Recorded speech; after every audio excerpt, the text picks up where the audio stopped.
Desde el pupitre, un encuentro con la educación en Colombia, una oportunidad para proponer soluciones. Desde el pupitre, economía del conocimiento en la radio.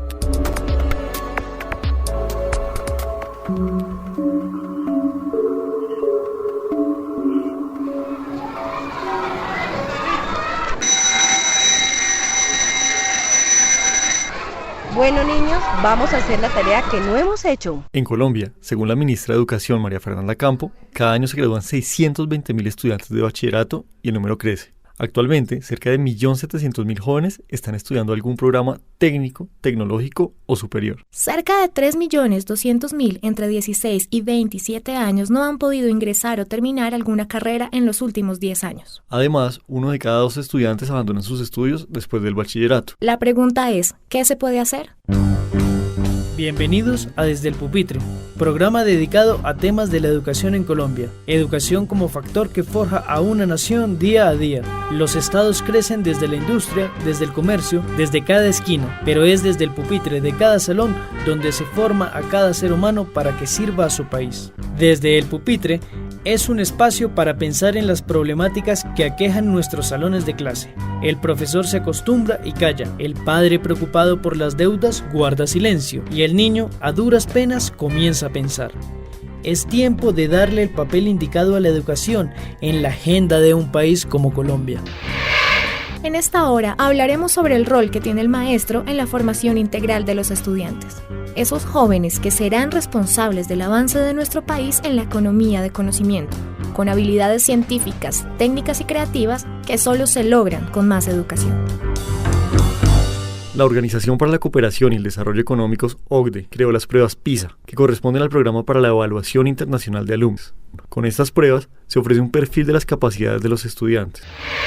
En materia educativa, el estudiante colombiano no se encuentra en lugares privilegiados de este ranking. Los resultados son aterradores. En estos test, la ciudad de Shanghái en China salió número 1, Corea del Sur número 2, Finlandia número 3, Estados Unidos número 17, Chile, el primer país latinoamericano, número 44, Uruguay 47, México 48, Colombia 52, Brasil 53, Argentina 58, 63 Perú. O sea que los latinoamericanos estamos al fondo de la lista de calidad educativa a nivel internacional. Para Andrés Oppenheimer, periodista y escritor argentino, los medios de comunicación no hacen eco de los resultados de estas evaluaciones en educación. Los diarios colombianos todos los días tienen escándalo. El ministro tal cosa. Está bien, perfecto. Es nuestra misión como periodistas sacar todas esas cosas. Pero para mí este es un escándalo mucho mayor. Estos son escándalos. Nuestro rezago educativo es un escándalo.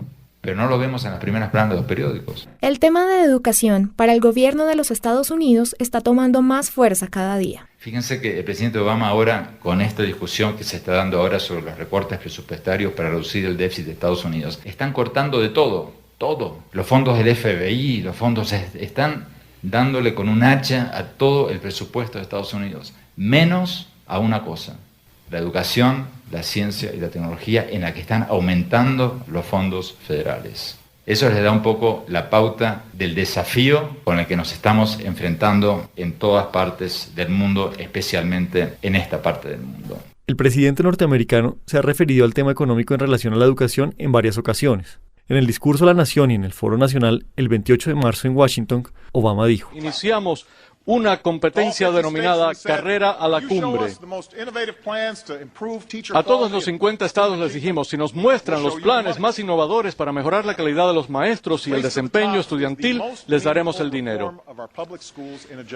Carrera a la Cumbre es la reforma más significativa de nuestras escuelas públicas en una generación. Por lo menos 1% de lo que gastamos en educación todos los años ha llevado más de 40 estados a aumentar sus estándares de enseñanza y aprendizaje.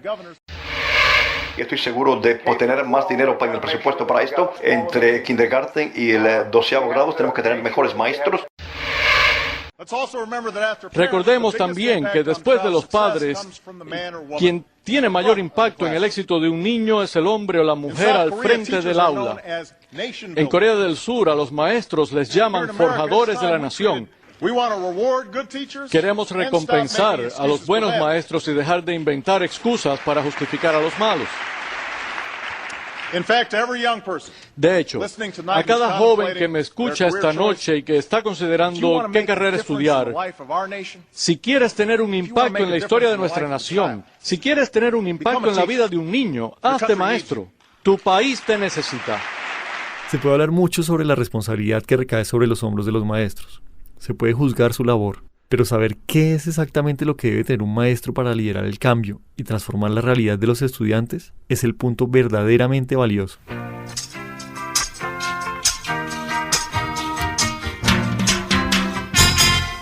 Desde el pupitre, una oportunidad para proponer soluciones. En todos los países del mundo ha habido maestros que han pasado a la historia. Jaime Escalante, por ejemplo, fue un destacado profesor de matemáticas que logró distinguirse a través de su trabajo enseñando a estudiantes de bajos recursos entre 1974 y 1991 en Estados Unidos. Su impacto sobre los estudiantes y sobre la sociedad misma le valió para ser inmortalizado en la película Stand and Deliver de Ramón Menéndez. Sus últimos años de enseñanza los pasó en Cochabamba, Bolivia, enseñando en universidades y colegios. Juan Pablo Padilla fue uno de sus estudiantes tanto en colegio como en universidad. Aquí en Cochabamba la realidad con la que él vivió en Estados Unidos era un poco distinto. Aquí en Bolivia hay más gente pobre, humilde, pero aún así él vino a dar la clase de cálculo en una universidad privada donde se paga.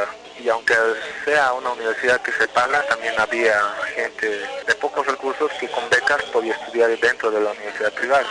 Él simplemente trataba de entablar buena relación y haciéndonos entender de que aprovechemos los esfuerzos que hacen nuestros papás respecto a lo que pagan, poco o mucho, para que estudiemos nosotros. Jaime Escalante era un profesor innovador que usaba múltiples herramientas en su clase para que sus estudiantes aprendieran de diversas maneras. Traía unas máquinas de coser modificadas y era muy dinámica la clase. Nos daba a entender ciertas fórmulas matemáticas mediante aparatos que él tenía. Una máquina de coser daba vueltas así con el pedal y así que los triángulos den vueltas y muy interesantes cosas. Alguien que no entendía la materia, básicamente con el simple hecho de ver, podía entender de una manera distinta las cosas. Las habilidades de Escalante iban más allá de materiales didácticos para la clase. Buscó despertar fuerza y coraje en sus estudiantes como método para alentar su propio aprendizaje, además de un trabajo en equipo como fórmula para el éxito. Nos decía, espárense y mano al pecho, un compromiso, porque todos habíamos sentado esa fecha, todos estábamos en primer semestre, como entramos juntos, teníamos que salir juntos, y básicamente era como un juramento de que sí teníamos que ayudarnos entre todos y salir juntos, digamos.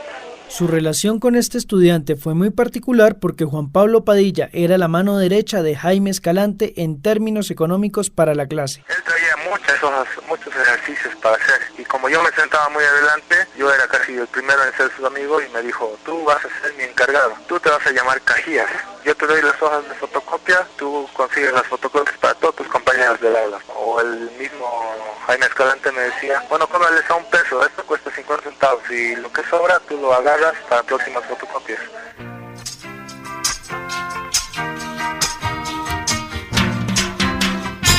Ángelo Villavicencio, actual profesor en la escuela de Don Lugo en California, conoció a Escalante gracias a los mismos estudiantes.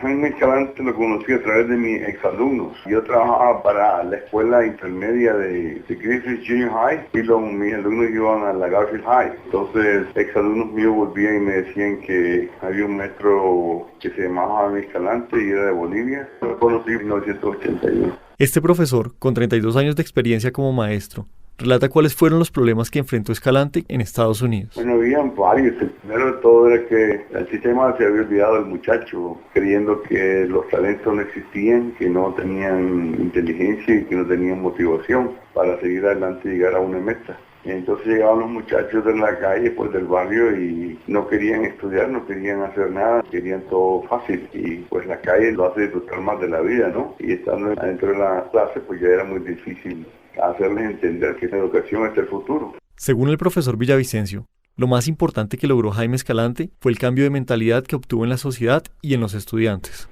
La minoría es igual que la mayoría en términos de intelecto, que si a cualquier ser humano se le da la oportunidad de aprender y se le dan las condiciones necesarias para aprender, el individuo va a salir adelante, va a reconocer que en la educación está el triunfo y está una mejor vida. Y eso fue lo que él le dio a conocer a los Estados Unidos, que por el hecho de que los muchachos estaban en el barrio no quiere decir que eran estúpidos o que no querían aprender, simplemente que si se le da la oportunidad de aprender y se le busca la manera para que aprendan, para que estén motivados, el muchacho va a aprender. Y lo va a aprender muy alto. Aprender en el sentido de que va a reconocer que la educación es la apertura de un nuevo universo. Pero, ¿qué tenía Jaime Escalante que lo hacía tan diferente del resto de los maestros en Estados Unidos? Él adoraba ser maestro, ¿no? Él quería, lo sentía del alma, pues era un amor que venía de adentro, del alma, del corazón. Y en segundo, él era un maestro que quería mucho a las personas, a sus estudiantes. Quería lo mejor para ellos, pues quería que ellos tuvieran éxito. Él creía pues en ellos, que tenían inteligencia y podían seguir adelante y llegar a hacer lo que ellos quisieran. Una de las estudiantes del profesor Villavicencio es Susana Acuña, quien fue alumna aventajada en la escuela Roosevelt Senior High. Ahora, ella es maestra de matemáticas, igual que Jaime Escalante y su profesor Ángelo Villavicencio. Así recuerda Acuña al profesor Villavicencio. No sé, como su forma de ser, su entusiasmo, nos ayudaba mucho a entender el material y también hacíamos muchos proyectos y eso nos ayudaba no solamente a hacer las matemáticas, como pensar críticamente y aprender más allá, no solamente las matemáticas, es lo que me gustaba.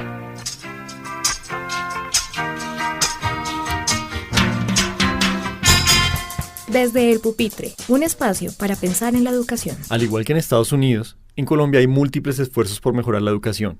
Uno de ellos es el esfuerzo adelantado por la Gobernación de Antioquia, que le ha permitido ser galardonada con el Premio al Liderazgo Educativo de las Américas 2010. Sobre este trabajo, el gobernador Luis Alfredo Ramos dijo: El gobierno departamental ha tomado la decisión desde el comienzo del gobierno de que sea la educación la estrategia maestra del desarrollo de Antioquia.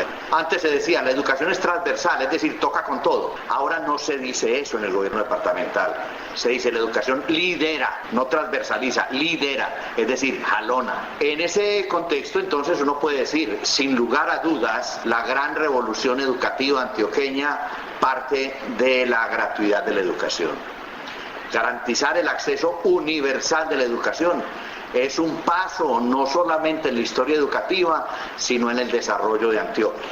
Esa sería la gran revolución, pues Antioquia creo que lo ha logrado a partir de declarar gratuita la educación desde el grado 0 hasta el grado 11 y ahora incluyendo la formación de los maestros. Este reconocimiento da cuenta del gran esfuerzo que se ha hecho desde la Gobernación de Antioquia. Humberto Díez Villa, secretario de Educación desde el año 2008, cuenta los problemas más importantes a los que se ha enfrentado. Primero, la falta de una formación de los educadores, no en sus saberes específicos, sino en temas como habilidades de pensamiento. Es decir, había que empezar por enseñar cómo organizar bien ideas, cómo organizar adecuadamente los pensamientos.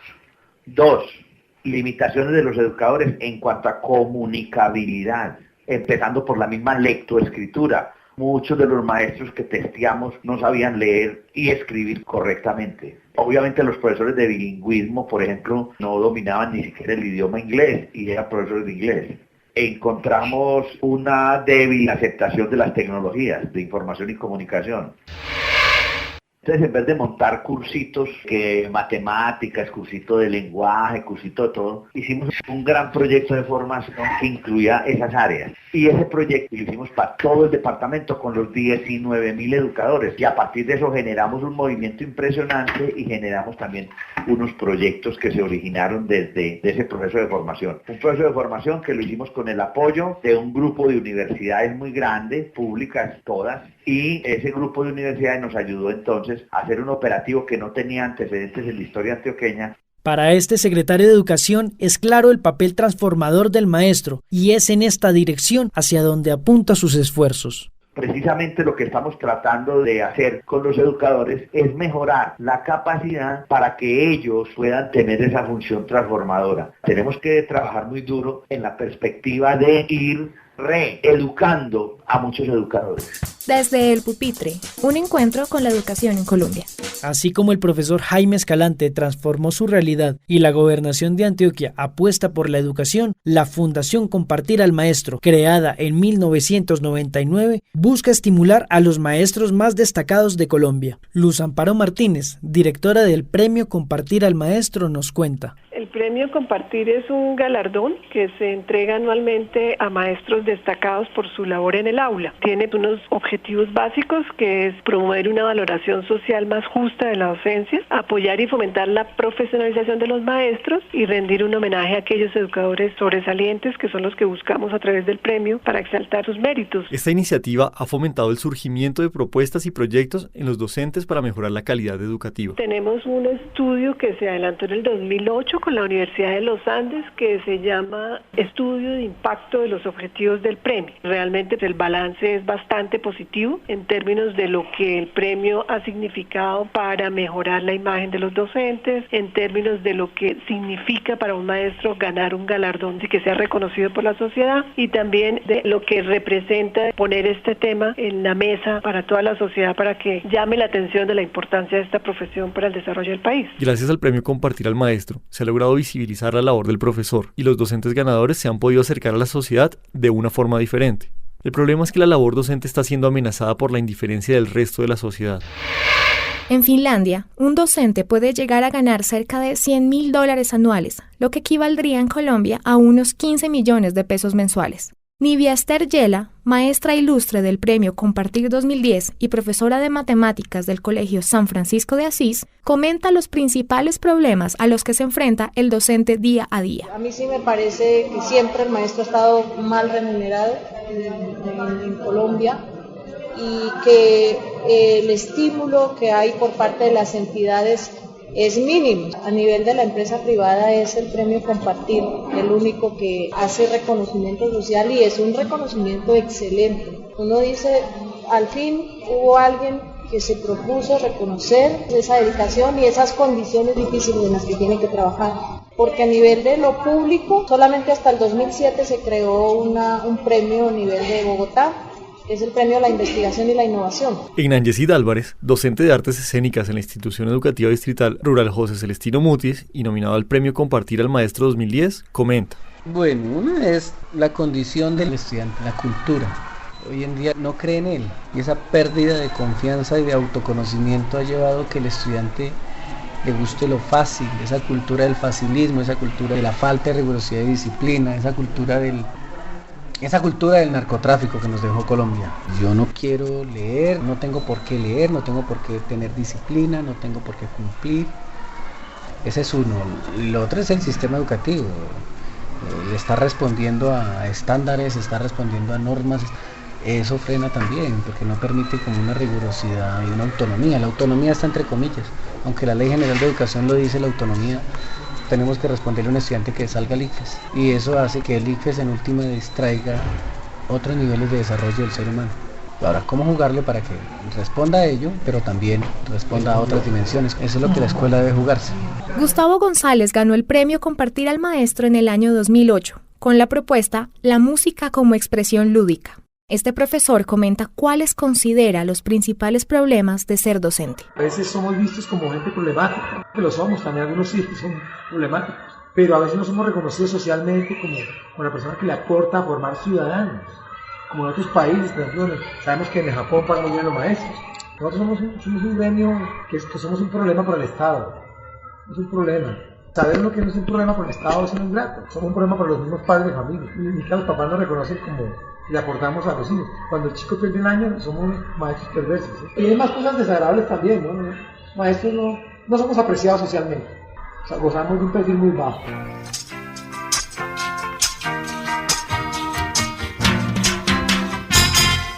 Desde el pupitre, economía del conocimiento en la radio. Según el pensador Paulo Freire, la dificultad para enfrentar una tarea es igual al miedo mismo por esta. Su consejo es luchar y esforzarse para no ser vencidos en la ardua labor de ser maestros. A pesar de los problemas que tienen los maestros, Hay casos que muestran que sí se puede transformar la vida de los estudiantes desde el salón. Nivia Yela cuenta los logros que ha obtenido. A los que yo los he llevado en un proceso de 4 o 5 años, terminan después de ese proceso con una confianza para realizar actividad matemática, una confianza que no todo estudiante la tiene.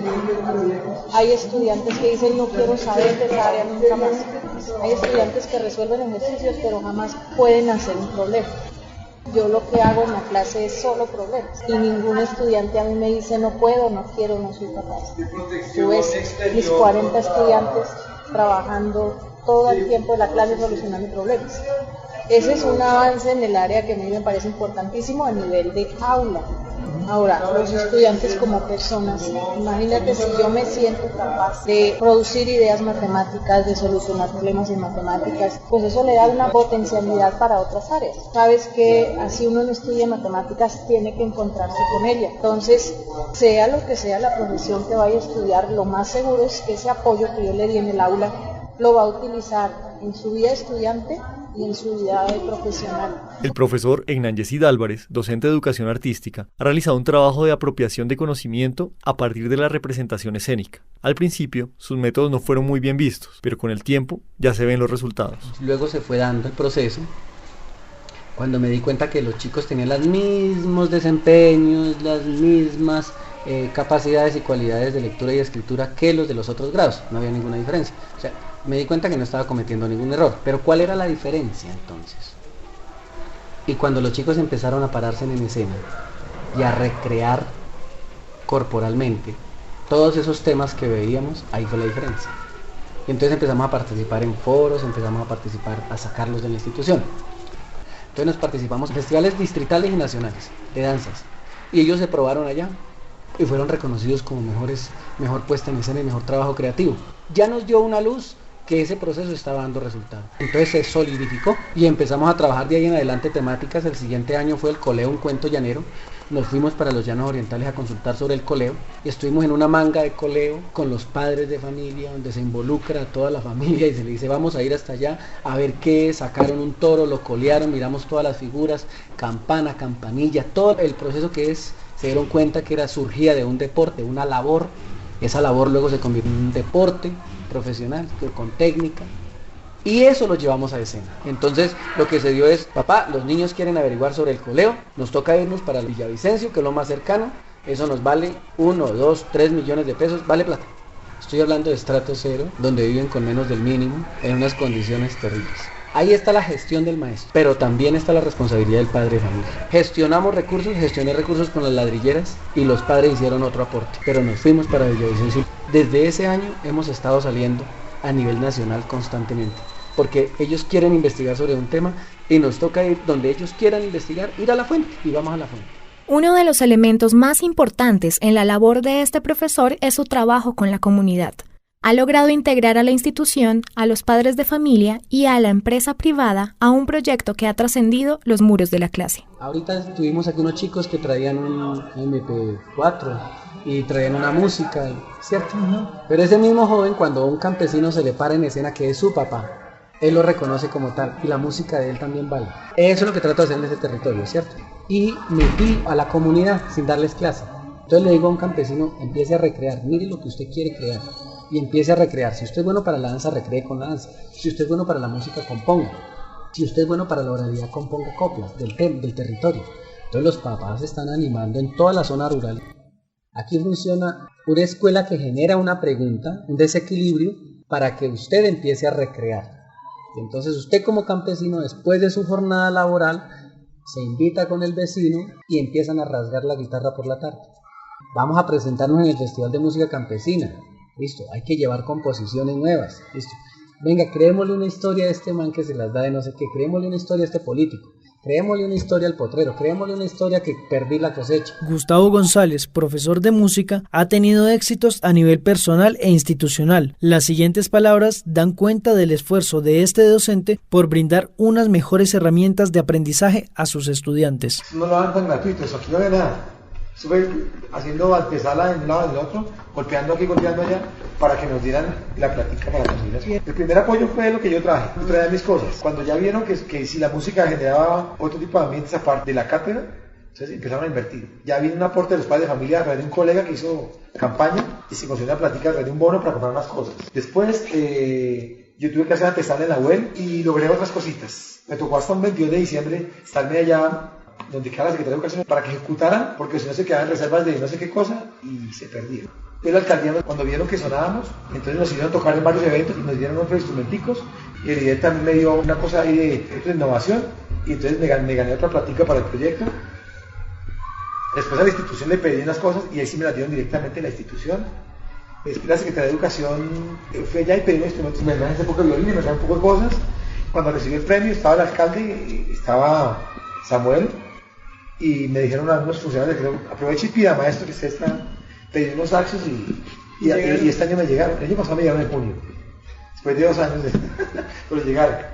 Y así, o sea, esto lo hemos logrado, es así con muchos proyectos. Son los alumnos quienes pueden dar cuenta de la verdadera labor del maestro. Julián Gutiérrez es estudiante de la licenciatura en Ciencias Sociales de la Universidad Pedagógica y es el estudiante insignia del programa La Música como Expresión Lúdica, implementado por el profesor Gustavo González hace 16 años.